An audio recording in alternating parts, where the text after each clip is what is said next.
Boom. Welcome to Bourbon and Bud MMA. I know there's like 0 viewers right now, but we might as well do the introduction for the gram. Anyway, welcome to Bourbon and Bud MMA, everybody. Or Bourbon and Bud live stream number whatever. We're gonna be talking about UFC 302. Islam Makhachev versus Dustin the Diamond Poirier. Yeah, and today wait to introduce our guest until we get a couple people in here at least. But I need to get on the YouTube to make sure what we got going on with the viewership. But anyway, super happy to be here. Happy for this podcast and for the upcoming pay-per-view. Just fucking love this shit, dude. I think we all love this stuff.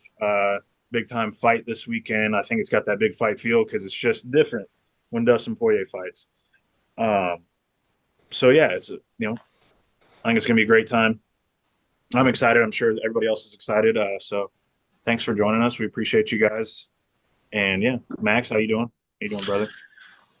Good, man. Sorry, just trying to tweet out the You're good. link. You're good. You're good. My bad. I threw that at you. No, you're good. Letting Nux host the interview or host the podcast tonight. I'll still be here though, doing my thing. We're excited. As always, we appreciate you guys for hopping in. Follow us on YouTube, Spotify, Apple Podcasts, wherever you watch or listen to your podcast. We appreciate everybody that gives us a listen every time we go live or put out a recorded episode. Don't forget to check out our episode with Waldo Cortez Acosta. It is in Spanish with English subtitles. Shout out to Fu on that and Cooper. Appreciate them doing that. Got some other interviews coming up as well. So looking forward to what we got. Squared, what's up, man? A whole lot. Really excited for the card this weekend. Excited for our guests. Looking forward to it. Max, I'll be at your place. Harper's coming with me. Yeah, I think it was Knuckles that said she got that big fight feel. I definitely agree with that. I'm super excited. Fu? Yo, what up, everybody? It's good to be here. You guys just probably saw my face yesterday on that interview. But yeah, we're excited, man. Excited about 302. It's always good to be with the boys. Special guest in the house. We're locked and loaded. Let's get it. Hell yeah. Coop, how you doing, brother? He said he might not be here for the intro. Oh, that's right. Okay. My bad. I'm stuffing my face. Doing great, sweetie. Doing great. You know, that's what happens when things. Anyway, so let's introduce. I mean, we got some viewers now, so let's introduce our guest. Hailing from, don't know where he's from, but here comes Alden, Cary, everybody. I love this. Hell yeah! Welcome, Alden. You in my chair. There you go. We appreciate all the copyright laws. We can't play much more of that. Get down. What's up? We appreciate you joining us, man. We appreciate how you doing, man. Thank you. Good. Thank you to Sanibel for the gloves. Hold on. Hell yeah! Shout out Sanibel. Shout out Sanibel. We got a few viewers in the chat too. So heck yeah, we got BZ in there and a few others. So we're bumping up now in viewership. So yeah, Alden's joining us today because his favorite fighter and person who kind of granted his Make-A-Wish. I think it was Make-A-Wish, right, Alden? Was that right? His Make-A-Wish. Make-A-Wish Foundation wish. Got to train with Dustin Poirier for a day. How was that, man? How'd that go? Oh, that was sick. I remember I was just chilling. It was like July 4th weekend or July 4th week, and I was just like, man, I got to go to this hospital I used to travel to, and I was like, man, I don't want to do this. I don't want to go back there. And then they gave me like a little tour, and I was like, okay. And at the end, they're like, we need you to sign this iPad for like consent. And I was like, okay, that's fine. So I look at it, and it's a video of him saying, yo, man, why don't you go down here? We can train and talk for a little bit. I was like, okay. And they're like, I'll see you in 2 days. I was like, 2 days? So I had to pack everything up, had to get interviewed at ESPN, came to my house, and I was like, man, this is crazy. I got interviewed by ESPN, met Chris Connolly. He was pretty dope. Yeah, I can't really say much else. I just got on a plane, flew down there to Miami, stayed there for I think like 4 days. Got to watch 290. That was pretty cool. Watched the bull Oh, yeah, fight. that's a I good was texting pay-per-view him too. during it, and I was like, man, this is crazy. And then, so it was a pretty Heck yeah, fun man. Well, time. that's awesome. That's awesome. I'm glad you got to do that. That's pretty cool. Also, Dustin, to be able to do that, and ESPN and everybody kind of chipping in to do that for you, Yeah. man. And we're really happy that you're joining us again. Alden's favorite fighter, Dustin Poirier, is fighting for the championship on Saturday. I got that right Yeah. for once. I didn't say tonight or tomorrow like I always do. So he's fighting on Saturday Saturday. against Islam Makhachev. This will be Islam's second title defense. Third, Yeah. third title defense. His Is it first not two, his first? Islam. Oh, It's no. I guess it technically was his title. My bad. That's my fault. yeah, because I forgot he beat Charles for the title. So this will Volk be his third. twice, and then this will be a third. So Yeah. this will be a historic. His first against an actual lightweight. Yeah, this will be a historic Yep. moment for him if he wins, because he'll get his third title defense, tying his master, mentor, whatever, Habib. And if he loses, this is a massive moment for Dustin Poirier and kind of moves him, I think, higher up on the all-time list. So it'll be super Oh, interesting. yeah. But anyway, we're gonna break down the main card of this pay-per-view. And if anybody has anything to Pull it say in the up. comments, chime in about it. Go ahead. We'll try to check you out. And also, we're going to be doing the announcement that we teased. We're going to be doing it a little bit later in the podcast, probably between, excuse me, that was bad. Anyway, right before the co-main event, we're going to start that. And anyway, so we'll go ahead and start it off. So the first fight on the main card, I believe, is Randy Brown and Randy yes. Brown, and yeah. ZDS. So Zaleski dos Santos, Elizu Zaleski dos Santos. Randy Brown has been notorious for being able to beat everybody but the upper echelon of the division, welterweight division. And ZDS has just always been that perennial tough guy that can beat anybody but also lose to anybody at the same time. So it's a super interesting matchup. I think that ZDS is a better version of Muslim Salikov. His striking is just more there. I think it's because Muslim was so old. So Randy's going to definitely have a step up in competition in this fight. I think he's a lot harder to hit than Muslim was. But yeah, Randy Brown, 33 years of age, I believe. Elizu Zaleski dos Santos, yeah, he's 37. Randy Brown is 6'2" with a 78-inch reach, and Elizu Zaleski dos Santos is 5'9" with a 73-inch reach. So that's a pretty big advantage for Randy Brown. However, we have seen Zaleski fight people with bigger advantages than him and him still win. So it is, to me, I feel like that fight could be a toss-up, but at the same time, Randy Brown is really good at beating the middling competition of the division. He's just lost to some very questionable people. My pick personally for this fight is going to be Elizu Zaleski dos Santos. I think that he's got enough grit in him to do it. And Randy Brown, I have a lot of questions about him even to this day. I know he's got like 20 fights in the UFC, but I still have a lot of questions because I just don't think he is meant for the upper tier. So that's just me. Anyway, Max, you got to pick on this one, brother. Yeah, I'm going with Randy Brown here. I think kind of touching off what you said, he always is one of those guys that can definitely. I wouldn't even call him a gatekeeper because I mean he consistently wins against the middle tiers of the division, the back half of the top 15. I would say he usually gets it done. He's hit some roadblocks recently. I mean, his only losses are to I think JDM and then Luque and Vicente Luque in 2020 or so. Ever since then, I mean, ever since the Jack Della Middletown loss, I believe he's 2-0. Yeah, 2-0 against Wellington Turman and Salikov, like you said. I feel like he's a little bit better than people give him credit for. I think he's one of those guys where he just needs to shore up some of the defense, I would say. Because, I mean, he doesn't – I feel like in the JDM he hurt himself because he didn't use his length the way he should have. if he can do that a little bit better, which I think he did against Muslim Salikov, I think he gets it done.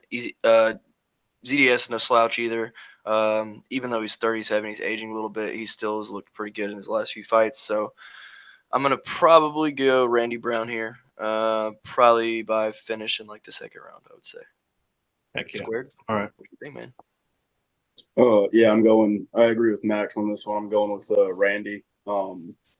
I don't really have too much to say, mainly just going off of he's been on a hot streak since 2020, aside from the JDM loss, which, doesn't say a lot to lose to JDM. I think JDM's just that dude. Yeah, I'm going for Randy for this one. Don't really know how. Probably a finish. All right. All right. Now, I'm gonna rock with Randy Brown as well. I think in the height and all that be the difference. I think it goes all the way though. I think it's a tough opponent too. We'll go to a decision on this one. I think it's a good way to start the card, right? A boring decision. I mean, it could be. But yeah, I see a decision. Hell yeah, Coop, are you there? Not back yet. So, let's go on to Alden. Actually, on the next pick, I'm going to have Alden go second because he is our guest. So I forgot about that. That's my bad. So, Alden, what's your pick on Randy Brown versus ZDS? I got ZDS because Randy Brown is a little chinny. I'm not gonna lie. I think if he can't use his reach, he won't get as far. And ZDS is hard to put away. Like in this fight against Renat, I think it was. Yeah. He got dropped, but then he just came back and beat him over the last 2 rounds after getting rocked bad. So I think he'll beat Randy Brown either by like round 3 TKO or points, or it might be a draw. I hope it's a. It could be. I was kind of leaning towards the late TKO just because ZDS, I feel like, lasts better than a lot of fighters, especially later on in the fight. So that's a good pick. He's on a 3-fight win streak, right? 3. I think he has a draw in there somewhere. Yeah, his last fight was a draw, so it's 3-fight unbeaten streak. Yeah. Yeah, I mean, so it's a good fight again. Like, styles make fights. I would pick Renat to beat Randy Brown, but ZDS isn't fighting Renat again. He's fighting, and Randy Brown's not fighting Renat. So it's like the styles just are so different. I can't, it's so hard to say, oh, well, ZDS almost beat, Renat, but so it's hard. It's just weird. Styles are so funky, but let's move on to the next one. Let's keep her going. The next one is Jailton Almeida versus Alexander Romanov. So I feel like this fight going into it is kind of to see who is. I'm not going to say who's for real because if one beats the other doesn't mean that they're not for real. But it's in a way to see who might be for real for the heavyweight division because a lot of promises were kind of shoved around for both. Jailton was supposed to be this world beater, just super athletic dude that should fight at 205, but is bullying heavyweights. So everybody was like, oh, he's this world beater. And of course he got, I'm not going to say fraud checked because I don't like that term a lot of the time, but he got checked a little bit by Curtis Blades, showing that you have to have something other than a jab, a straight, a teep kick to take somebody down because that's all he would ever use. And I think against Romanov, if he goes with that same game plan, he's going to have a lot of the same issue. But at the same time, Romanov's not going to be able to. Me and Max discussed it a little bit before the live stream, but he's not going to be able to just take down Jailton. But I think that this is going to be one of those fights, a lot like Usman and Covington, where they just won't take each other down because they can't really. And I think we're going to see a lot of striking. I think that Jailton's more athletic, but I don't think he's a very good striker. Romanov showed some decent boxing, I think, in his last fight that he won, which I'm trying to think who he beat. I don't think there's anybody good. Blagoy, the guy with the dent in his chest. Yeah, that's right. He beat Blagoy, so who's no longer in Blagoy's Blagoy ball. Oh yeah. I'll say, but Blagoy is not a terrible boxer either. So it's super interesting. I don't know. I don't really have too much of a breakdown on this fight because I think that they're both just very. I feel like they're still trying to find their footing in that division, and they don't Here's my thing. I think Romanov could stand to lose about 20 pounds, and then he would probably be really good because he'd actually be fit because he looks like a monster when he's fit. And then Jailton needs to hire a striking and grappling coach, and then he'll probably be pretty decent. But yeah, so I don't know, man. The vibes for me, I always got to ride with Romanov. I think Romanov is going to get a decision here. Probably one that's going to piss a lot of people off, I'd say. There's no finish happening here. I think it's going to be kind of a boring, shitty striking match with probably some clinch situations and a couple takedowns maybe on both sides. Probably Jailton taking him down more than likely than Romanov taking him down. So, but I'm going to go with Romanov getting the decision. That's just me.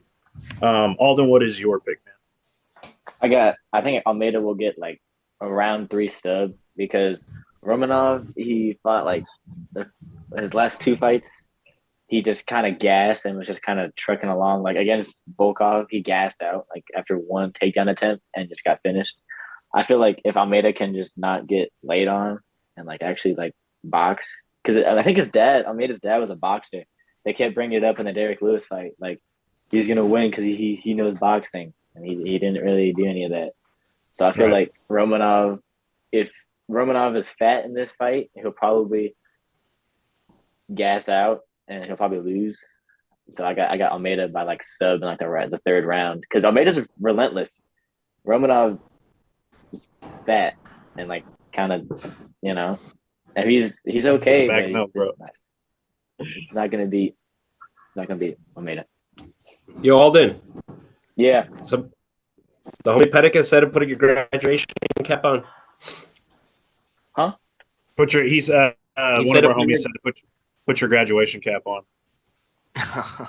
Oh my goodness, I don't even know where it is. I like left it. Bro, I was like, dude, you put me on the spot, bro. I did I it. can put on like a UFC hat. I got it signed by people. There you go. Hell yeah. There you go. See you guys. Yeah. There you go. I don't know. Lex Cypher said my goat Alden. Oh, I love that guy. I love you, Lex. Hell yeah. Welcome, Lex. Welcome, bro. everybody watching too. Yeah, welcome to everybody watching. We appreciate you guys checking us out. I'll put on my cap and gown eventually if I can find it. Hell yeah. Coop, are you back? Coop sent a message. No, okay. Anyway, so he's here. Oh, he's here. Okay. So let's move on to Max. What is your pick for Romanov or for Almeida versus Romanov? First of all, I kind of said this before we started recording, but I have to say it again. I love Alexander Romanov too, but if you think he's good, then you're delusional. Sorry.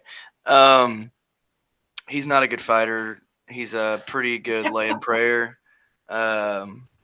He's not even very good at that. You guys won't believe what just arrived at my doorstep. Uh-oh.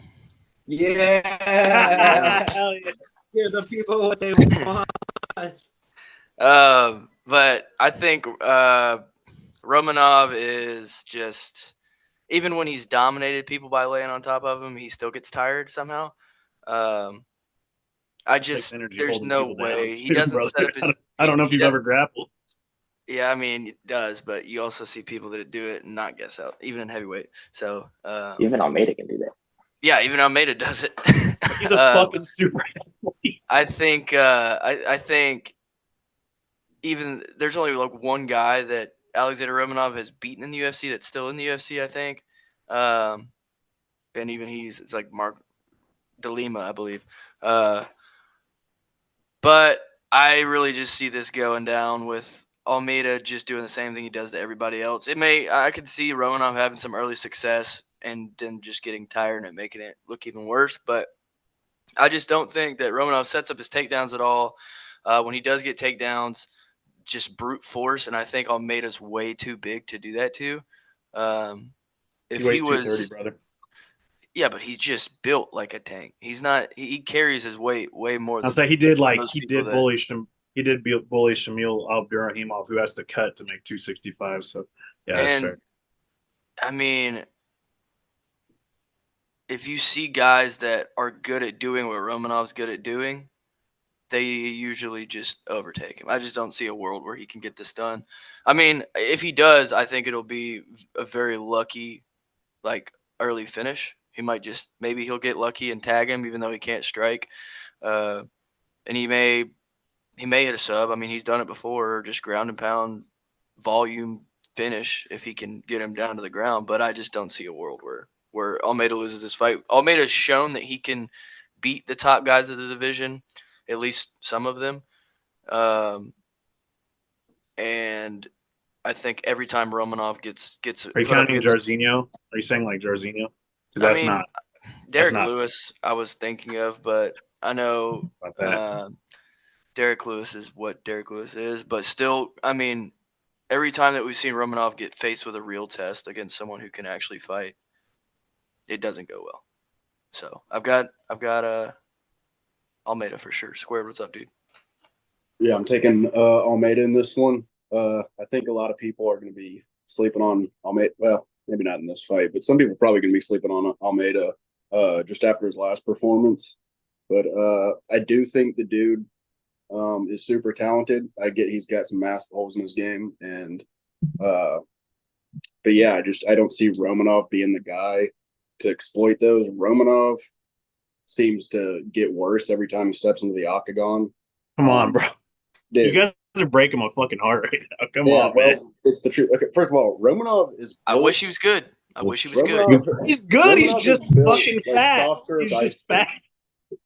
He's What'd built you like say, soft serve Bird? ice cream in a waffle cone. If the ice cream Okay. machine broke halfway through, so I was gonna yeah, I was he's gonna not shout out. he's not- I was gonna I'm shout out sorry? PK. I was gonna shout out PK because he was talking about bagged milk earlier. But I'm gonna say it like PK would say it because he's Canadian. Yeah, He's a bag of milk yeah. as fucking he would say a bag because they can't speak English properly. But anyway, no, he looks like a fucking bag of milk though. He does He's for real. built like a Capri Sun with legs. Is what he's built like. That's what he is, and he's not going to win the fight. So that's my pick. I think Almeida by.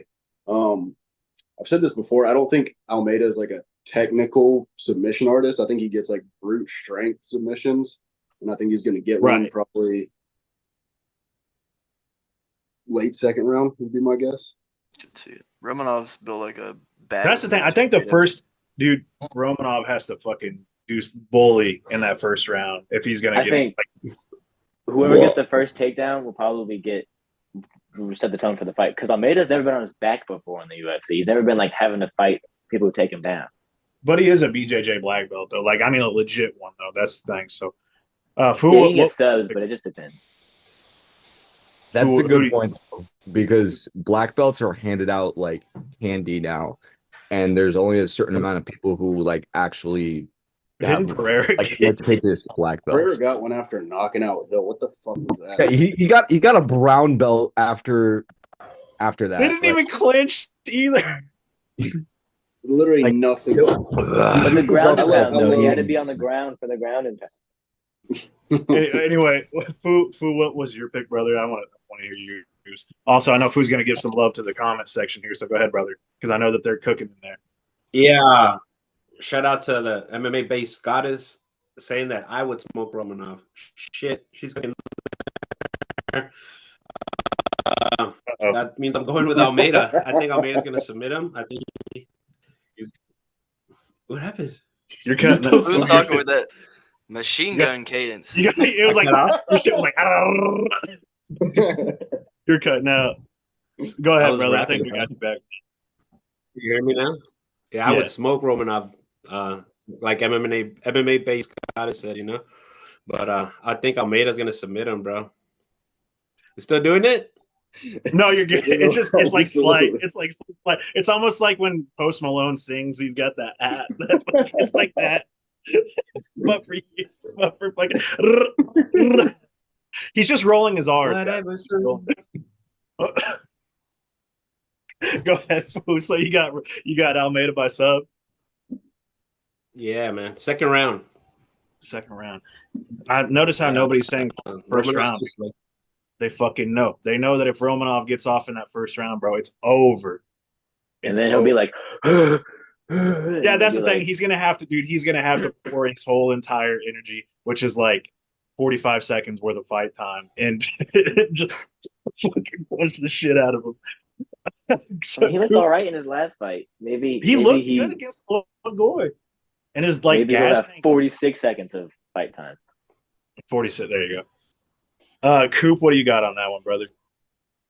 If this fight stays within the distance, I think Romanov takes it. I think it'll be what I mean by inside the distance is like maybe first round, maybe like halfway through second round. If it goes anything later than that, I see Almeida just laying on him, keeping on the pressure, and I think he gets it done either by like a late round submission or a decision.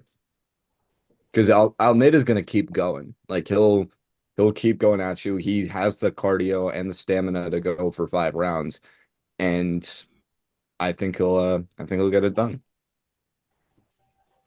Hell yeah, brother. Hell yeah. Appreciate that. I was trying to see if I could find who gave Jalton his black belt, but I don't know the guy off of name. Was it a fucking? Wasn't Cordero? No, Cordero's out of Kings. I don't know. No, it's Herrick Mourinho. I'll say for Jelton, it was probably deserved. Yeah, sounds because I legit. don't I mean, think he's it not was a Peloton.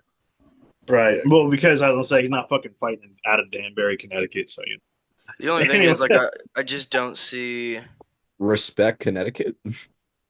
Okay, sorry. Yeah, I don't know. That's coming off. I mean, you know, that's the thing is that every dog has their day, man. You know, and I just want to say sometimes those big old fat white boys that look like a bag of milk, they can scrap. You know. And they're European, and his name ends with OV.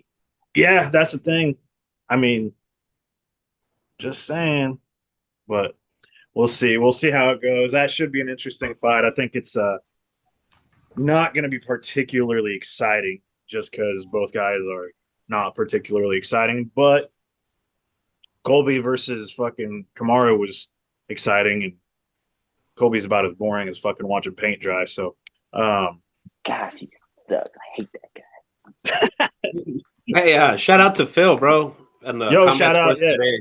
Yeah, They're in the Combat chat. MMA Base Goddess, Lax, that's Aiden's homie, Alden, Alpert. You know I change his name all the time. A little inside joke that I got. Waldo. BZ. I got just everybody, man. I'll get to you at the end, but this is just the people in our comment section. But I know a lot of you hit me up on Twitter to shout you out, and I will shout you out. I'm gonna say it at the end just so you guys can stay and watch the whole thing. You know, this is how business works. So, but shout out to the people in the comments right now. Thank you for joining, and we're reading all your comments too, man. You guys are really you're really into this fight, so. I'm trying to keep up with it. Somebody said, who do y'all got?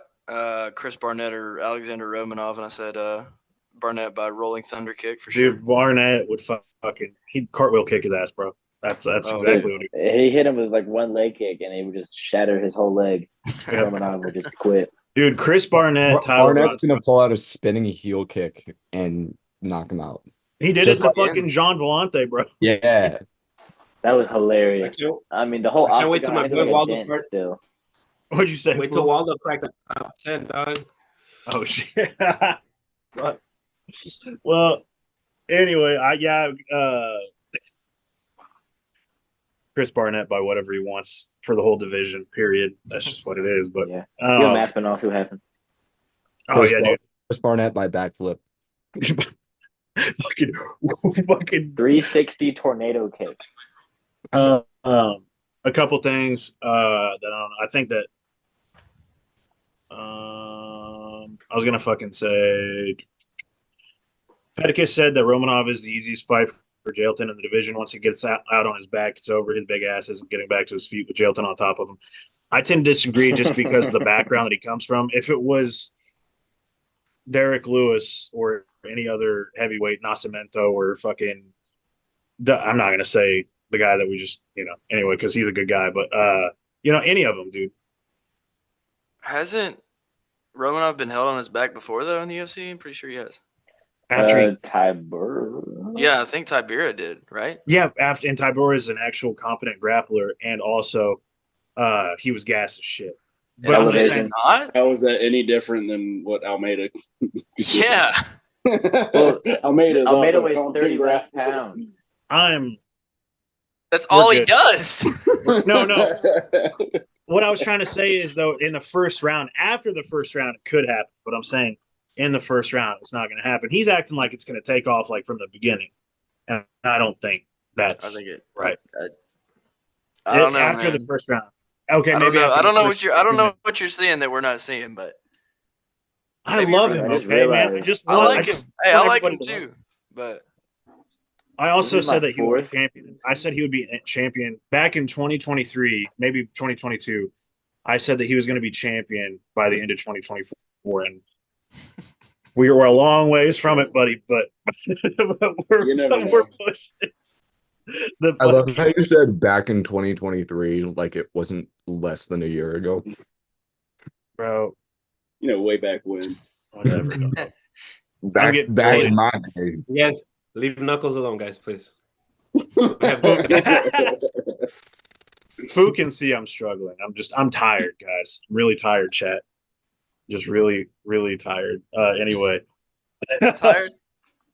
Super tired.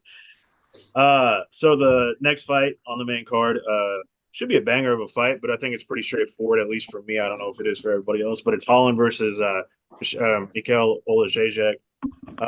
Big Mouth is going to be coming back to the 185-pound division, getting himself a paycheck with this one. I thought that was kind of a banger of a fight to kind of throw on late to that card because it kind of needed one of those, I feel like a little bit on that main card, especially.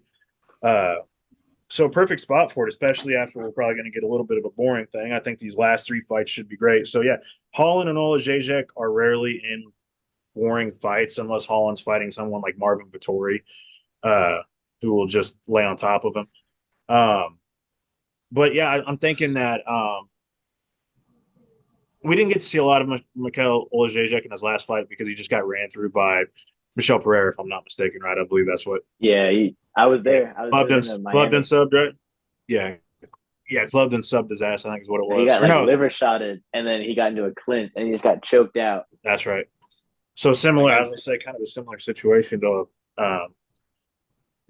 Potieri getting injured and then or getting hurt. But anyway, Olajejek's always in fun fights. I just think that Kevin's striking is going to be too much for him. He's also got a really long reach. I think it's like 81 or 82 inches or something like that. It's pretty wild. I think Olajejek's is like 77, so it's not insanely far off. But I just think that Kevin's too skilled here unless Olajejek tries to take him to the ground, which I don't really see happening. And also Holland, I feel like, is getting more proficient at ground stuff. I mean, obviously we saw him get just ragdolled by Hamzat, but that's Hamzat. But like held his own against he subbed Michael Chiesa.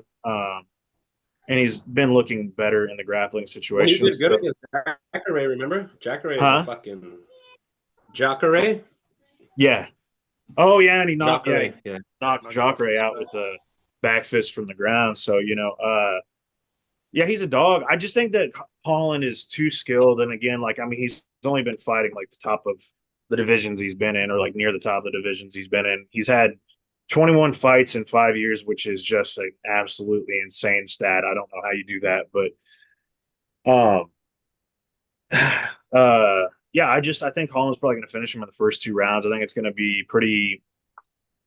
I'm not going to say one-sided because I think Olajejek can hit him. I just think that Holland is too fast and he's not having to cut weight, so he'll have a little bit more power behind his punches. And again, the competition he's been fighting lately has been insane. I mean, MVP, JDM. He's fought he knocked Buckley the fuck out. He fought Chiesa. I mean, he's just been fighting really top, higher level dudes.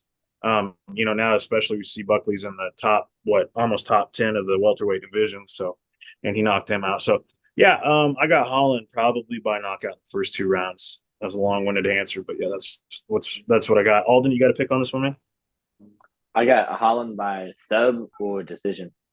I feel like Olajejek, because Holland didn't really have as much power at 185 against certain people. Like he couldn't get a few people out there, but I'll have to take him because the other guy just got choked out, like unconscious,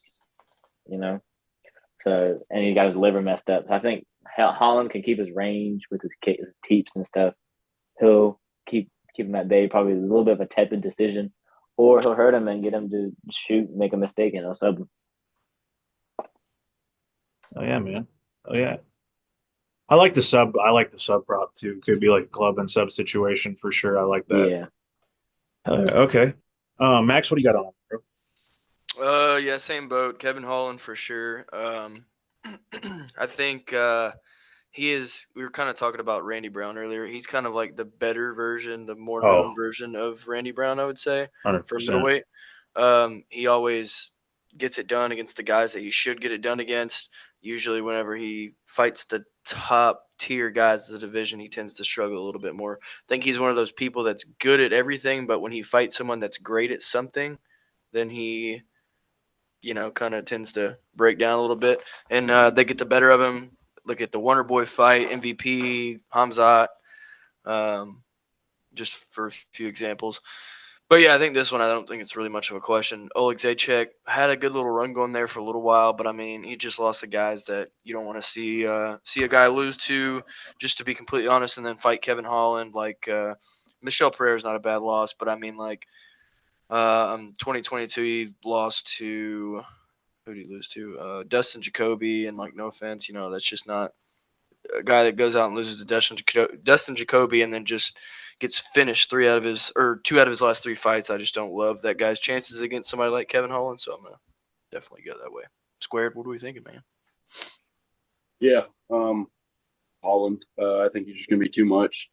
I think his length is going to be an issue for all the however the fuck you say it. Just like it'll be a problem for almost anyone he fights. I think Alden, did you say something about submissions? Yeah, I think Yeah, because he's been submitted twice in his last few fights against yeah. That whatever the seems guy to that be knocked out Paul Craig. seems to be his preferred method of losing. And Holland definitely not a submission guy, but he's sneaky with them. We saw it against Means and Chiesa. Chiesa. Yeah, Chiesa. That one was I kind of like nice. that. I kind of like that one. I like. Dude, I saw that Holland. live, like in the stadium. I was so hyped when Kevin won. He Oh, yeah. looked perfect, man. That's a perfect performance he had against Chiesa. Oh yeah, dude. Did it perfect. Right. Who? What do you got on that one, dude? Yeah, I'm gonna go Kevin Holland by KO, second round. That's all I got to say about that. Hell yeah, Coop. What do you got, brother?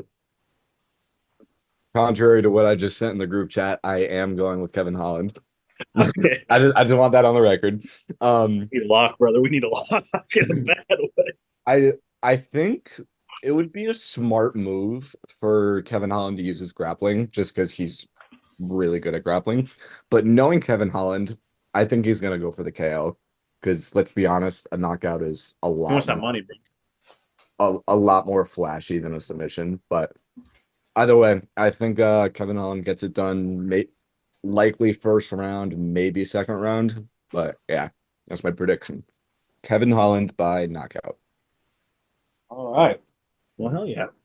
That was an easy one. So, anyway, well, yeah, we got several viewers in here.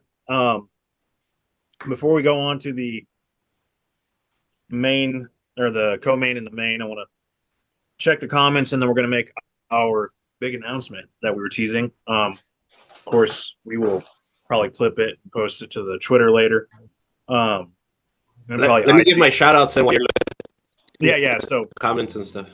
So we'll do we will do the comments, and then he'll do the shout outs, and then we'll do the announcement. We'll go from there. So some of the comments,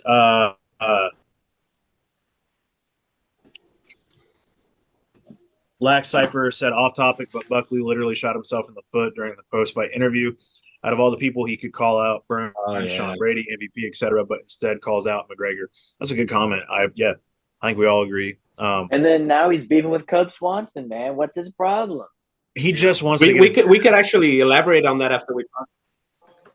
About the co-main event, or talk about it because I feel like we can dive a lot into this Buckley beef.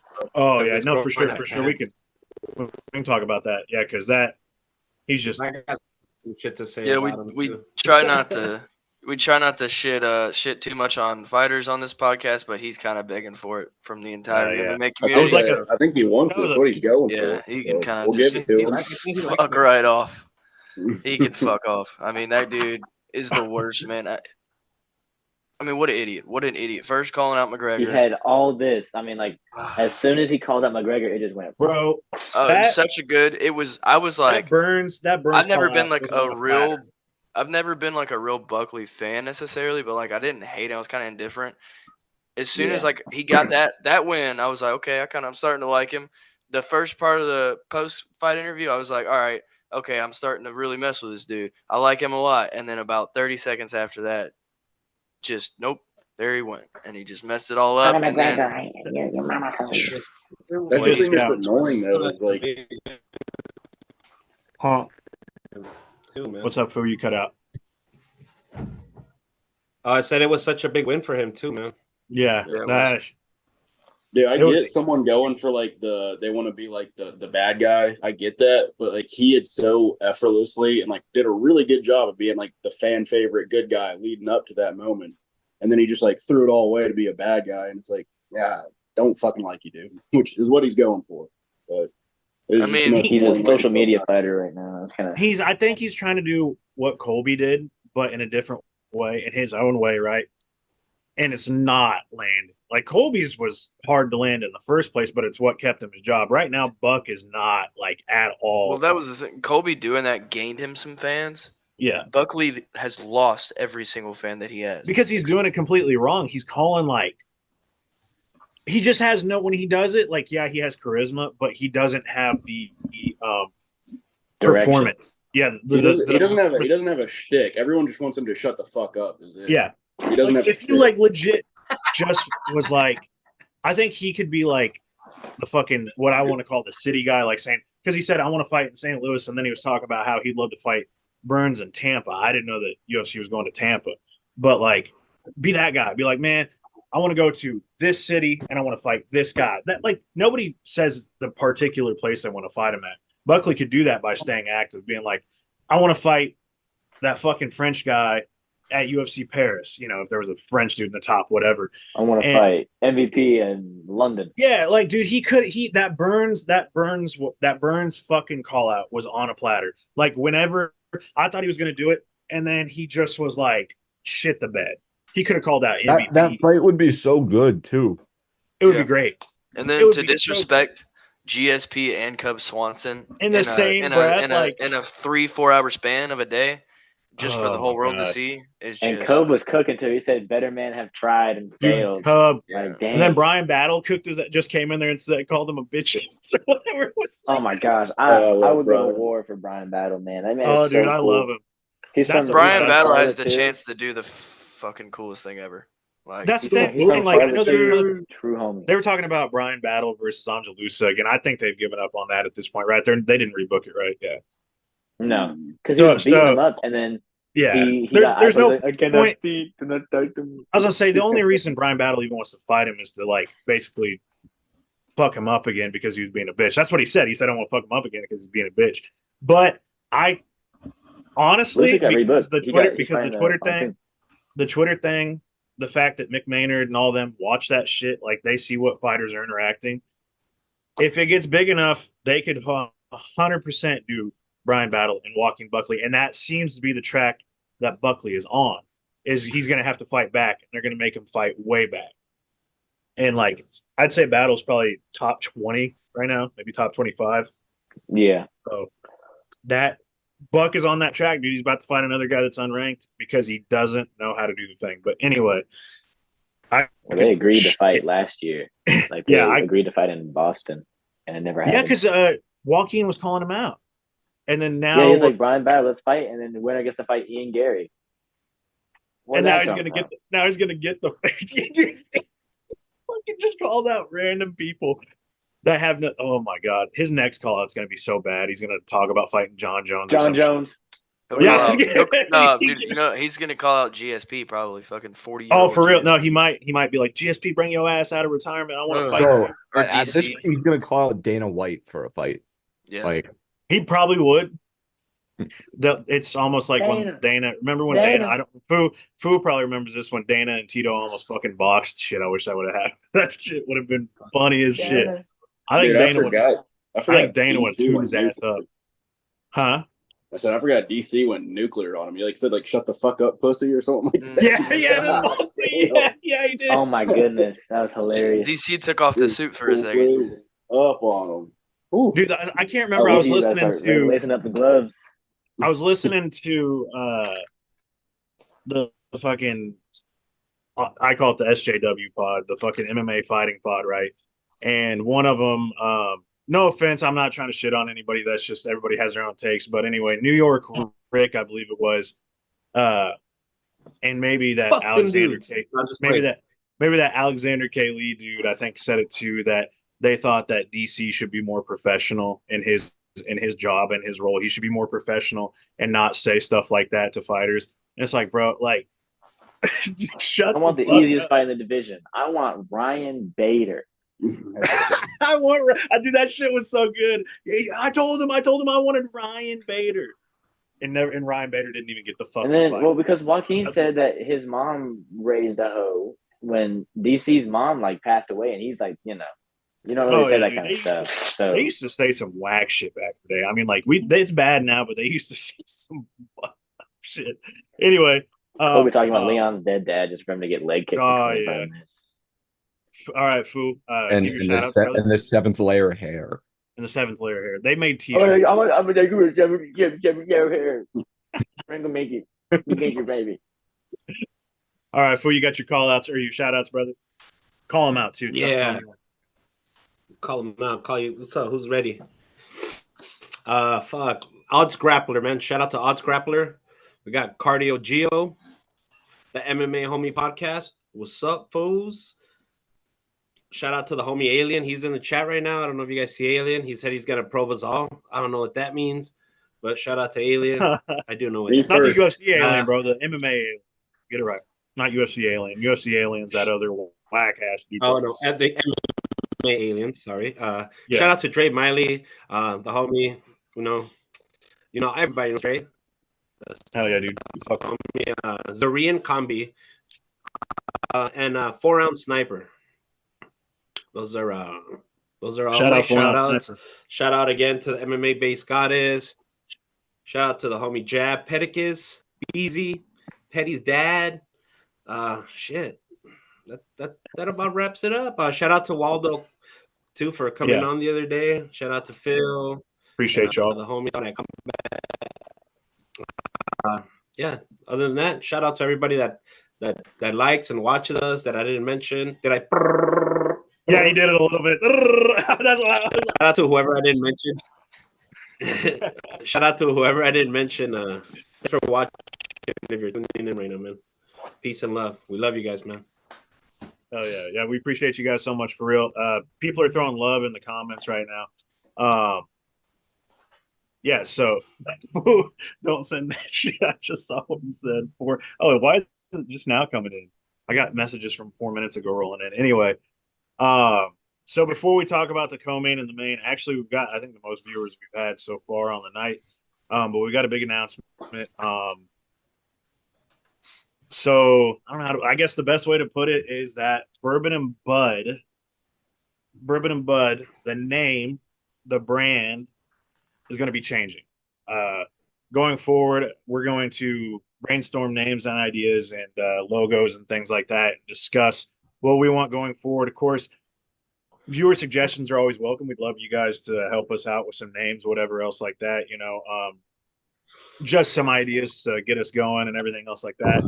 And we're going to boil it down to a few names and kind of go from there and see what we got. But this is going to be in the coming weeks. It's something that we talked about last week. And we just kind of came to the conclusion this was Max's idea and we completely agree with it. We're trying to be more open and friendly to everybody because not everybody drinks and not everybody smokes. And if you're sober, we want you to be able to watch the show without feeling bad about watching a show that says Bourbon and Bud MMA, so or Bourbon and Bud. Also, to kind of give you an idea, guys, on what is going forward, like what our name, kind of what our brand is that Bourbon and Bud was founded upon the idea of not just being for MMA or not just being for a certain sport. So we're a brand.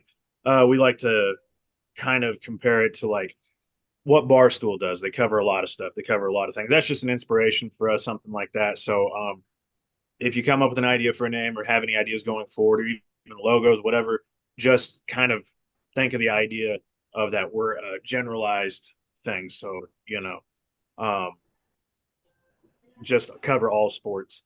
That being said, we will have each individual section. Like there will be, like let's say that we get named Bench Burner Sports. So there's going to be Bench Burner MMA, Bench Burner basketball, Bench Burner football, Bench Burner CFB, which we still have the college football podcast, and it is going to be obviously just rebranded to whatever our whole thing is. Kind of gotten long-winded about this, but I kind of want to cover everything with everybody. This isn't changing how we do anything. We're still going to do everything that we do. Maybe obviously this live stream's a little bit calmer, so maybe we'll go towards that. We'll still get a little bit wild, obviously. I mean, you've got me, so I'm still going to be a little bit wild. But I think I kind of covered it all. I don't know if you guys have anything else you want to add. I just kind of wanted to get that out there. We had a name suggestion: Extreme Alien Sports. We can't imagine who put that. So yeah, we appreciate everybody again. Again, nothing's going to change. We're all going to have the same host. We're all going to do the same thing. But hell, you might in the future see us covering different stuff. Like some of us might be on a separate little thing covering a different sport. So because we're kind of wanting to do everything, build the company, build the brand, and appreciate you guys. So yeah, if you guys have anything else to add about the announcement, go ahead. No, I think you covered it pretty well. Kind of like you said, nothing's going to change about who we are and what we do. Just want to more. My idea behind it was just to have a more algorithm friendly name, and like he said, more inclusive. But especially algorithm wise, just having taboo stuff in your name is automatically going to hurt you. It's not going to help you at all. So, kind of just want to go a route where we won't get harmed by Apple Podcasts and especially Spotify. I think is where we're getting hit by it the most. But yeah, no, we appreciate you guys, and we'll keep you posted. Hell yeah, hell yeah. So, anything? If anybody else has anything to add, no. Somebody in the comments said, Lax said, W live stream, good topics. We appreciate it, man. We're trying to, kind of trying to keep this shit mainstream. You guys are laughing. I feel Thank like you're you, laughing. Lax.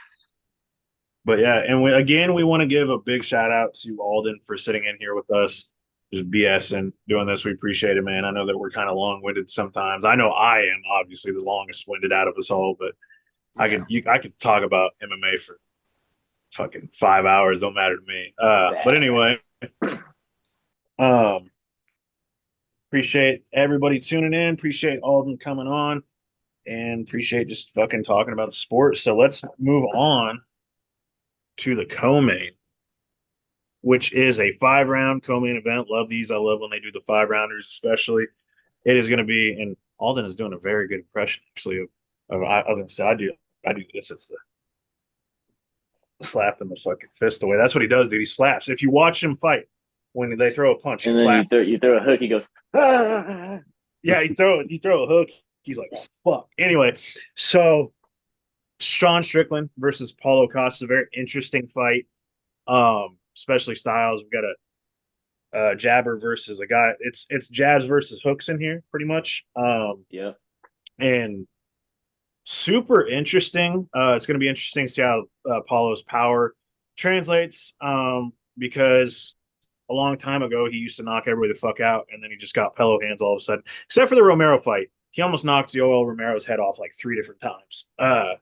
But Yoel Romero I don't believe he's from this planet. So shout out Alien. Anyway, yeah, I don't know. I think that Paulo also looked really, really, really good in the loss to Robert Whitaker, but it's super fucking hard to beat Robert Whitaker. I mean, even on his worst day, unless your name is Dricus 2+C, which I still am contemplating how the fuck at. Fool. Anyway, I'm not going to cook too much on Rob because I get to do that later this month. Shout out to UFC. What is it? Saudi Arabia. Saudi Arabia. I think it's super interesting clash of styles. Again, Sean will walk forward and teep and jab and straight. Pretty much what he's doing. And Paulo will try to just fucking, I mean, he's just going to do this and boom. I mean, we're talking like big winging punches, which I think is an opportunity for Sean to take advantage with his style.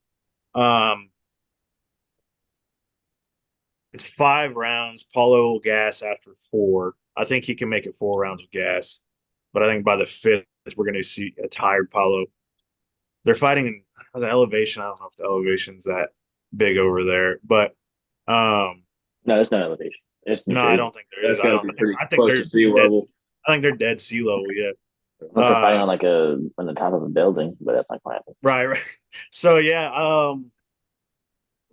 I got Sean by decision. I'm gonna say it's probably like a 49-46. I'd say Paulo wins a round, but I just think that Sean is pretty good, and we've seen someone like Paulo fight him before. I compare Jared Cannonier. He's a shorter length, but Cannonier's got longer length.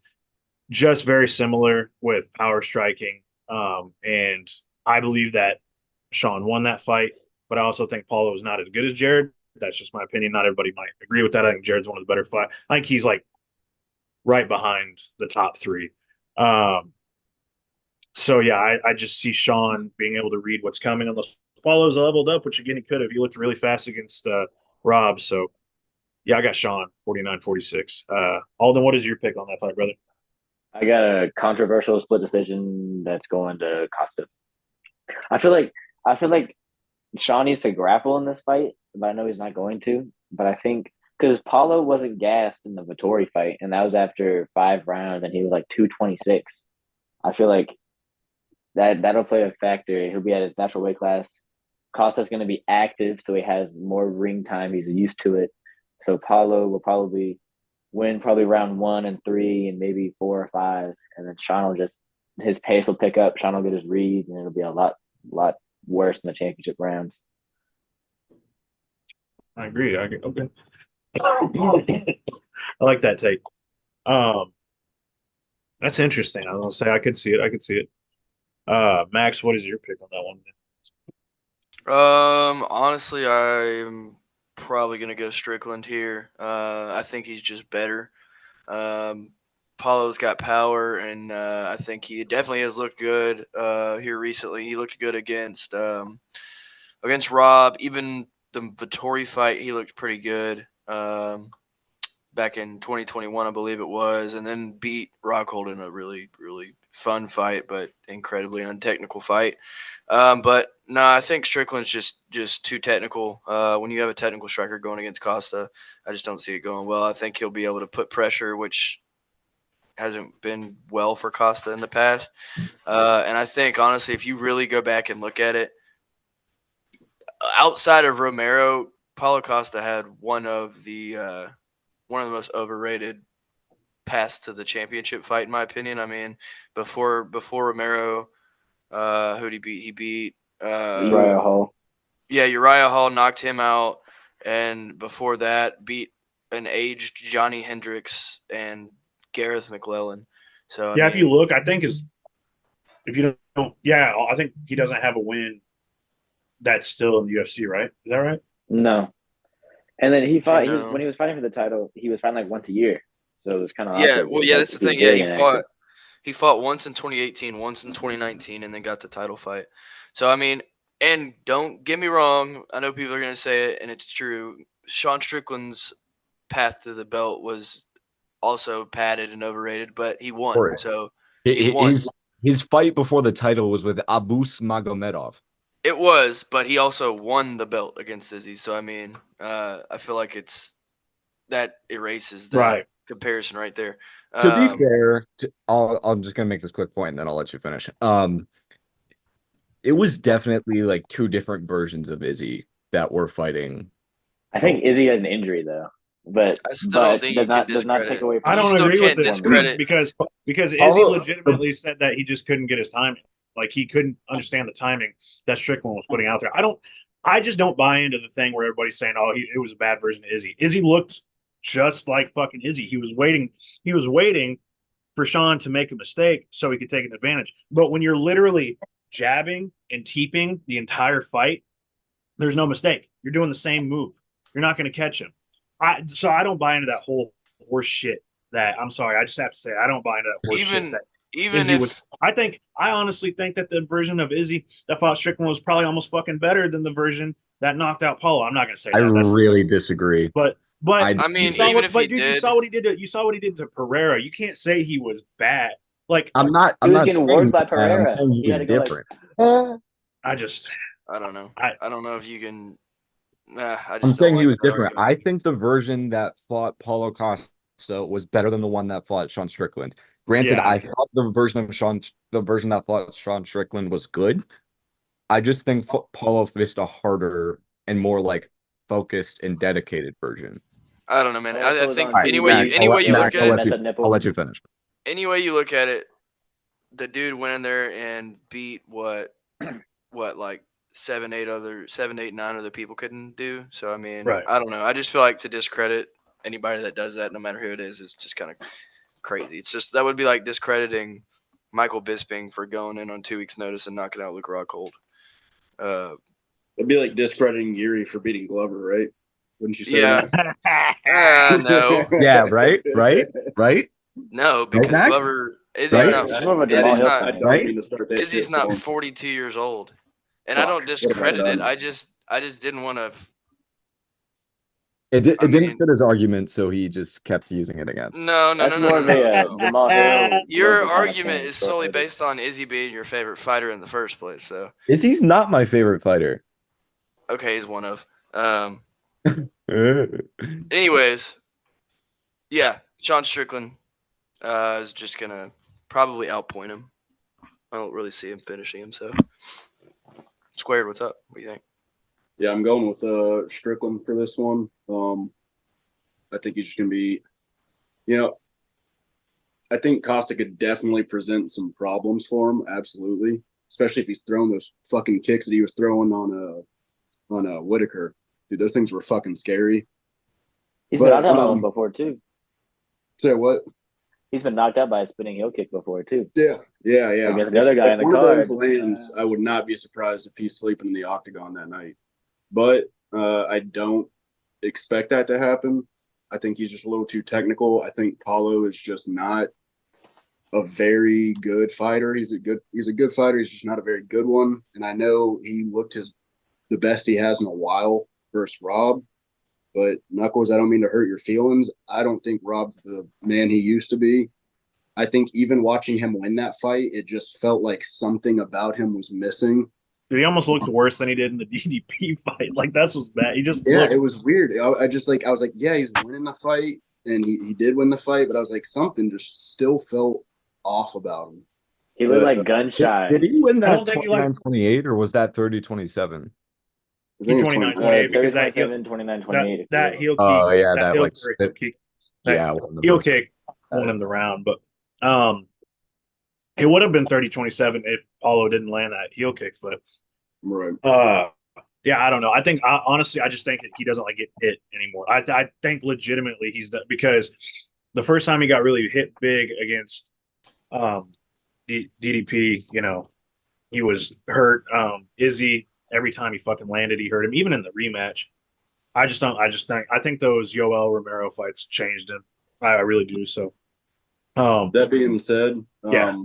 With this being a 5-rounder, especially, I think both guys are going to have their moments. I think it's a fight it's not going to be the most exciting fight, but it's definitely going to have some really exciting moments, which is kind of like a lot of Sean fights.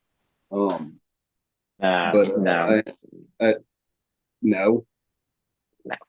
Whatever.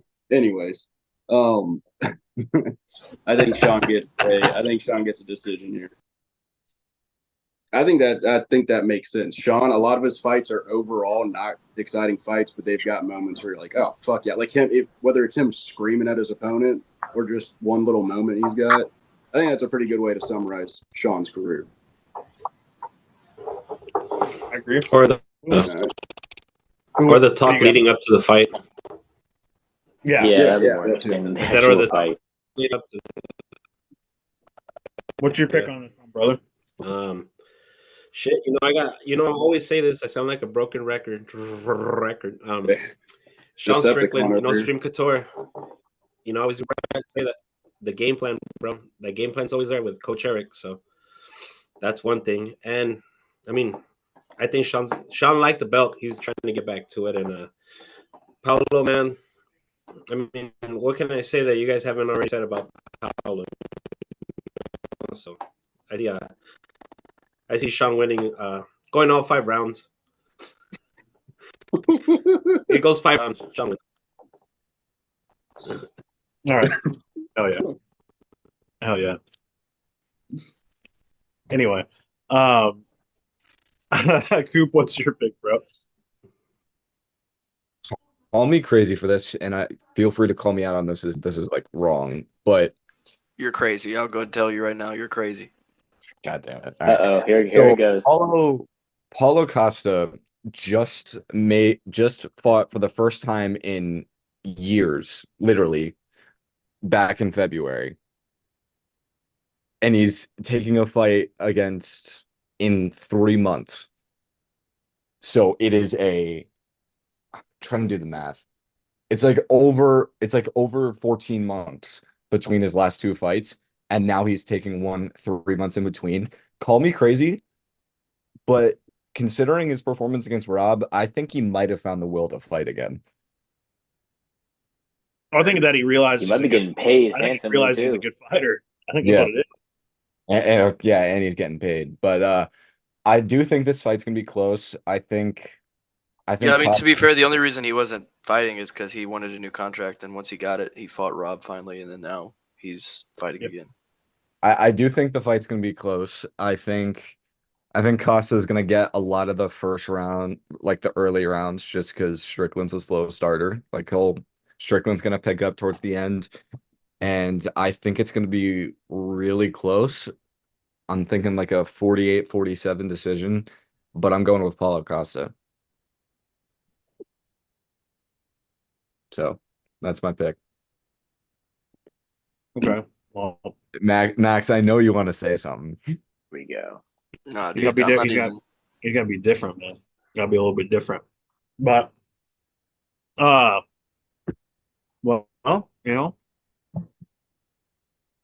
that's all she wrote, boys. That's the end of it. So we'll end it here, and we'll see you guys later. Thanks for joining the podcast. We appreciate you. Thanks, Alden, for joining us. No main event. What? Yeah, no more fights. No, just messing with you, man. He's like, what the hell?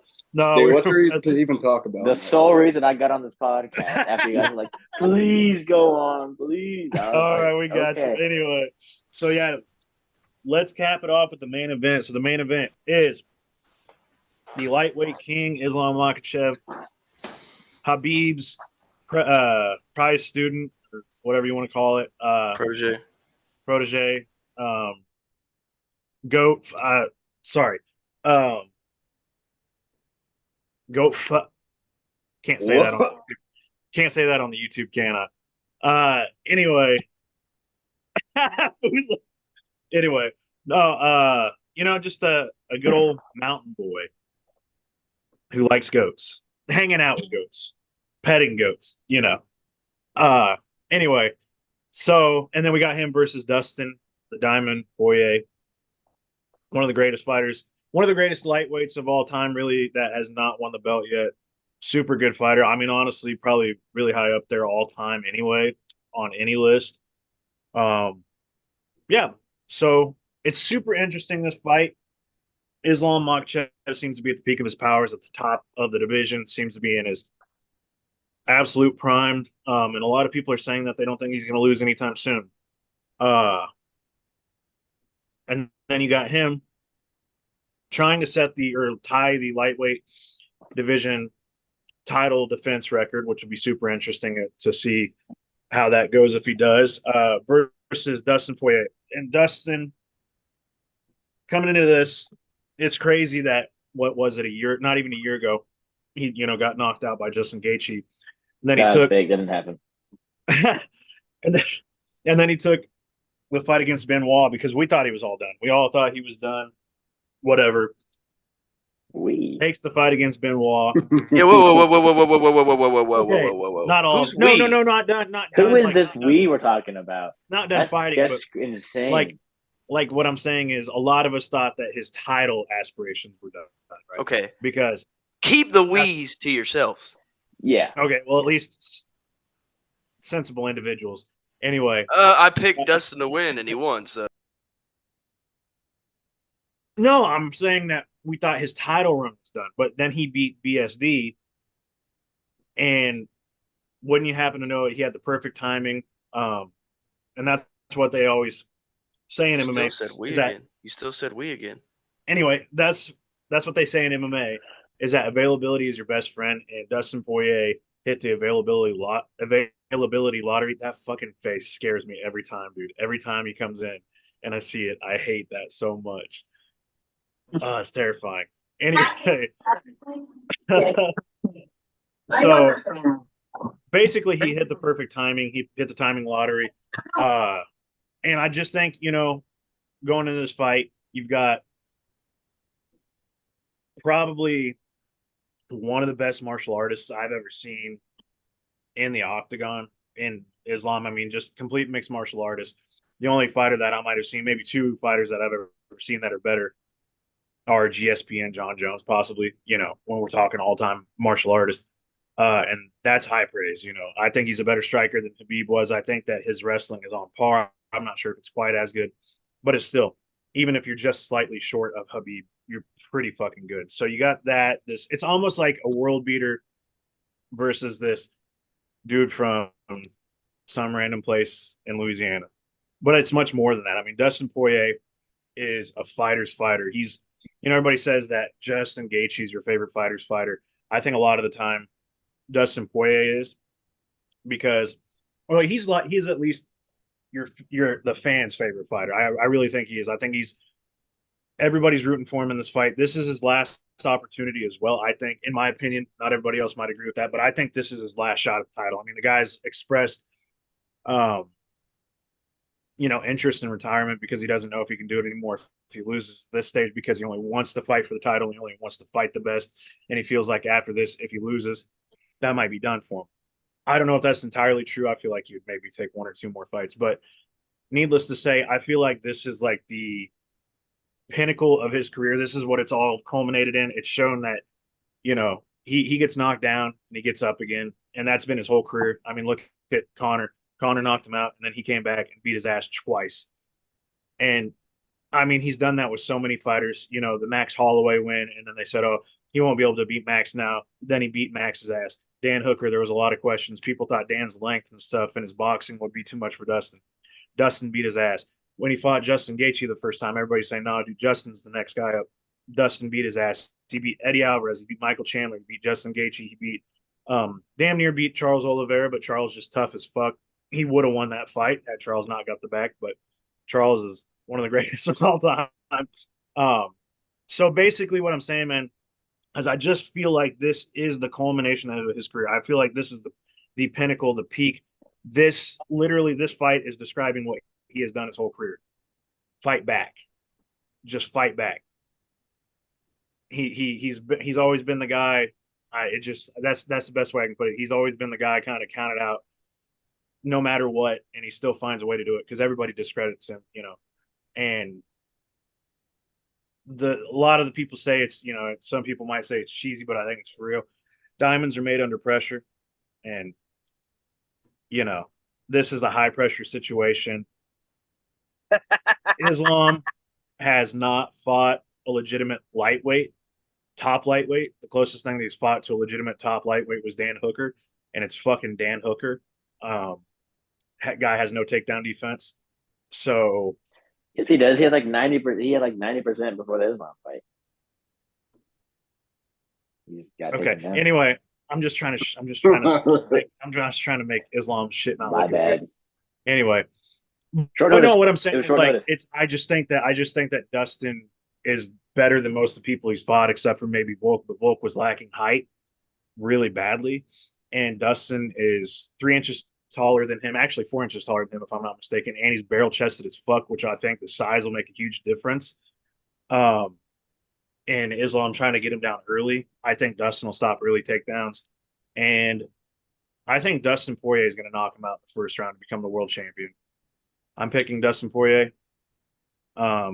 And if it doesn't happen in the first round, it's going to be tough because it's just going to be tough after that. But I think that Dustin has learned lessons in the past that this is the moment he's got to go for it. And I think he's just going to put the fucking pressure on from the front foot. All those Dagestani fighters, the way to counter them and the way that I've seen fighters starting to counter the way that they fight is pressure back. Pressure back. Don't let them get the foot forward because once they do, that leverages them towards getting you taken down. And I think that Dustin Poirier has an amazing head coach in Mike Brown. And that ATT team is just fucking cooking all the time. And I just think they're getting better. And I guarantee you, they're looking back at that fight against Habib, which that is arguably the closest Habib has ever come to losing. Dustin almost got the guillotine, and Habib said as much that he didn't have much longer. And Dustin said he wished he would have, tucked in or whatever to get the thing. But I just think that he's got it, man. I think that this is it. I think this is it. I think Dustin Poirier wins. Sorry, I was long-winded, but I feel really good about that. And also, I wanted to see Max's shocked face when I picked Dustin Poirier, and it was perfect. He took the headphones off for a second. But anyway, Alden, what is your pick? I mean, go ahead. I know you got to cook on it, brother.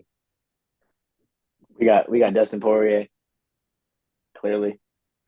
I got him round 2. I think he's gonna knock him out like a right hook, at least wobble him with a right hook, and then finish him on the ground. Because the last southpaw I think Islam faced, I mean, Volk was switch stance. That doesn't count. I think it was Drew Dober was the last. Maybe I think it was Drew Dober or Moises, whatever.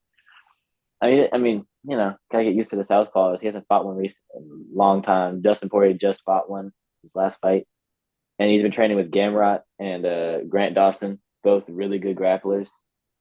So let's just hope. He needs to make no mistakes and make Islam make all the mistakes, and he can knock him out. Pretty hyped. I'll be there live to watch him win the title. What? You're going to the fight, huh? Yeah.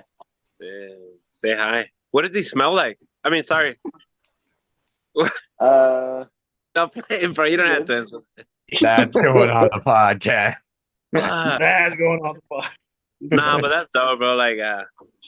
When you have a fighter that you could follow and actually go watch them live, is a dope ass experience, man. The last 3 events I've gone to have had Kevin Holland and Dustin Poirier, and I'm a big fan of both of them. And Almeida, I've seen him go live too, but I'm not a big fan of Almeida. But yeah, I'm excited to watch Poirier win. Hopefully, throw the diamond up for us. Throw the diamond up. Come on, you want to throw it up. Let's go. Rock that shit. I cheered for Dustin and Curtis Blades so much after their last fight that I got sick from it. I got some sort of tonsillitis. So you're a real fan. You're a real fan. I lost my voice. I was what's up, man? I lost my voice cheering for you. So it was pretty dope. Hell yeah, dude. That's awesome, man. That's awesome. We appreciate you coming on and showing the support for him too. And you're gonna, I think, dude, I'll let him know. I'll send him the link. Hell yeah. I'll say, yeah, we'd love to have you. I was gonna say we'd love to have. I know that you talked to Sabah Hamasi. We'd love to have him on. That'd be super. Yeah, cool. I'll try to get him on too. But yeah, I was gonna say, and yeah, if they'll check out the podcast, any of them, just watch it. We appreciate it. We got all sorts of interviews, and obviously we got this, so it's super cool. But yeah, thank you again, man. Yeah, thanks for having me, man. Thanks. But so, Max, what do you got on your pick, brother? Yeah, I don't think it's any question. I've got Dustin. Call me crazy. You can go ahead and do it, Coop, since I did to you. I think he's gonna do it. He's gonna hit the gilly. He's gonna hit the gilly. He's gonna do it. You're insane. He's gonna do it. I think I it's don't gonna know. be I don't know. Nah, Alden said it. Alden said it. I think he's gonna hurt him with a hook and then finish with a mounted gilly. Watch it. Oh, dude, Write it down. Fucking head off. Mounted would be insane. Write it down. Mounted would be crazy. Write it down. Go ahead. I'd give it up. Screen record. Take a video. That's happening. Oh, man. We are live on YouTube. We are live worldwide. Let them know. Prestige World. He's bound to hit one eventually, right? And I mean, what better way to do it than to win the Dude, that video of him coming out, lightweight champion of the world. That video of him coming out saying, "I can get it." That shit was funny. He's like, he got so mad. He's like, "I can get it." Like, just let me. I swear I can get it. I swear he's gonna do it. He's gonna do it. That's fucking great. I love it, dude. They weren't joking. Like, that motherfucker was after that. Remember, he almost did it to Khabib. He was close.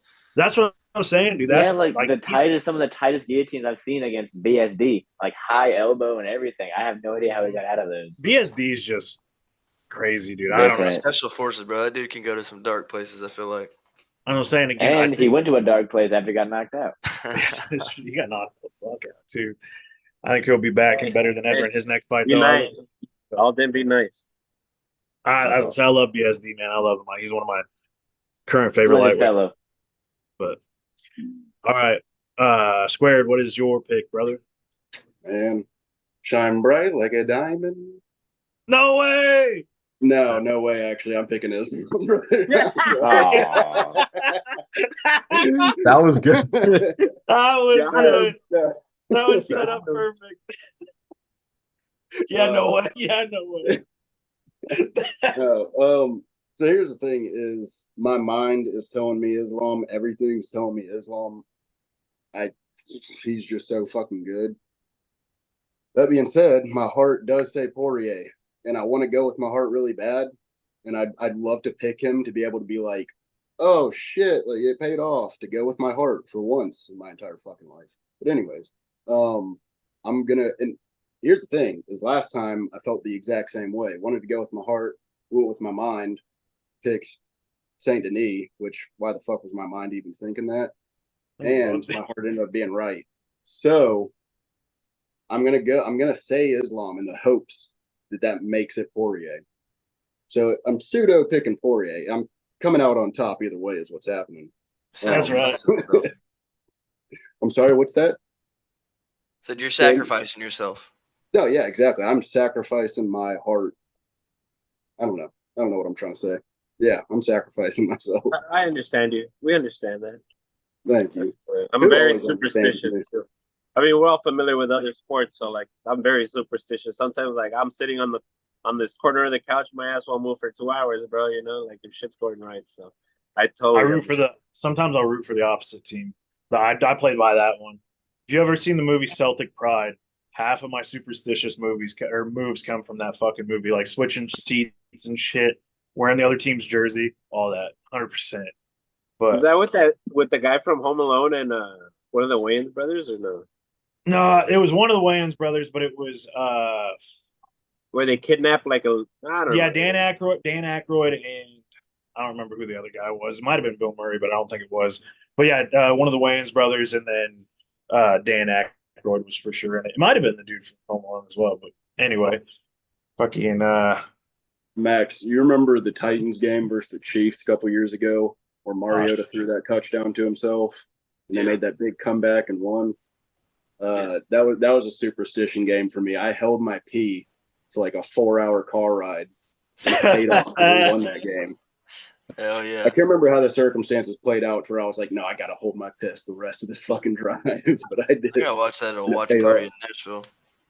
Dude, so whenever the Wolves were playing the Nuggets or whatever, I think they were down like 3-2, and I fucking was like, I wouldn't watch the game until the last quarter, and every fucking time I did that, they won. Like the last quarter, they came back. I think they had like a 20-point swing in one of the games to come back and win it. I was like, holy shit. So, yeah, I might have some superstition going into this one, but we'll see. But anyway, the MMA food. What is your pick, brother? Damn. So yeah, like I mean, Squirt couldn't have put it better myself. You know, like we watched so many fights, and like I like the Gilly part was crazy. Like honestly, like he's so good at that, but there's a couple fighters where you can't be pulling moves like that, and he learned that with the Khabib fight. Obviously, you know, like fuck, these are like world class grapplers.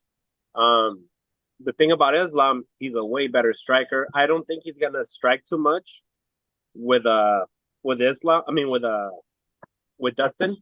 Oh. I think he's gonna go straight into wrestling. I think he's gonna try to submit him. It's gonna be a different game plan from when he fought Volk. Because we were surprised by the head kick too. Like he shocked the whole world. I'm a big Dustin Poirier fan. Don't get me fucking wrong. Like I hate this is the thing about this damn sport. You know, it's you see the old timers and get old, and he's not old, but I want him to shock the world. But I think Islam might submit him early first or second. But man, if he knocks him out, I'm telling you, it's gonna be the equivalent of McGregor knocking out Jose Aldo, bro. Like that's how I feel I'll like never that. shut up if he knocks out Islam. Bro, I will like be the that's most and like horrendous person. the thing about it in this sport, like that possibility is there, bro. I've seen crazier shit happen, bro. I've seen legs get broken, split in half, Connor, during a fight. So it's a tough one. It's hard. It's hard. Every week now it gets harder to pick because we become fans and we have people on and it's just hard to pick these fights. But like I said, I'm gonna go with my mind too, man. And I'm wishing Dustin the best. You know, I hope he comes out on top, but my pick's this one.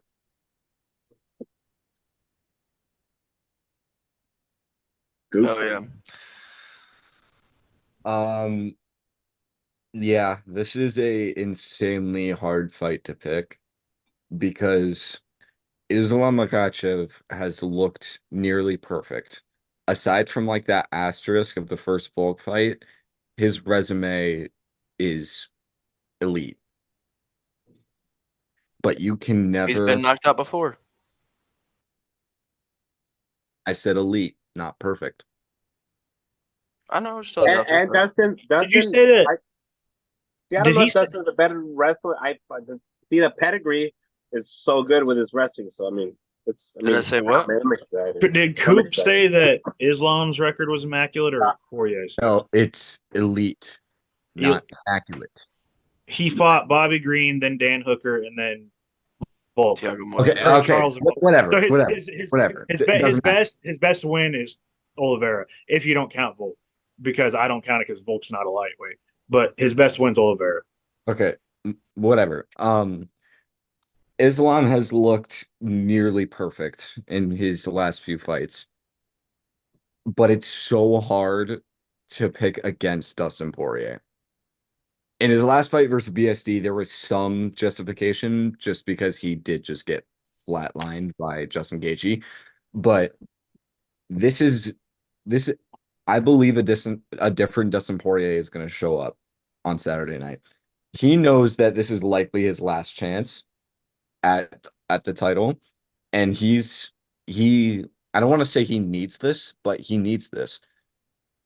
Like this is the stamp of gold on a Hall of Fame resume if he can get it done. However, I just don't see a reality where it happens.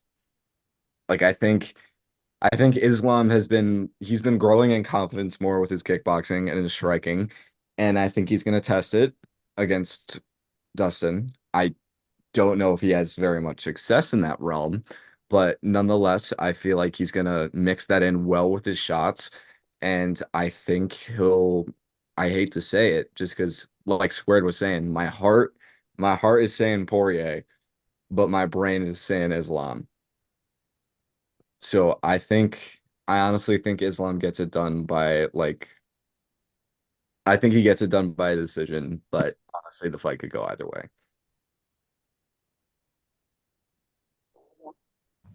I just think that But don't get me wrong, I am rooting for Poirier.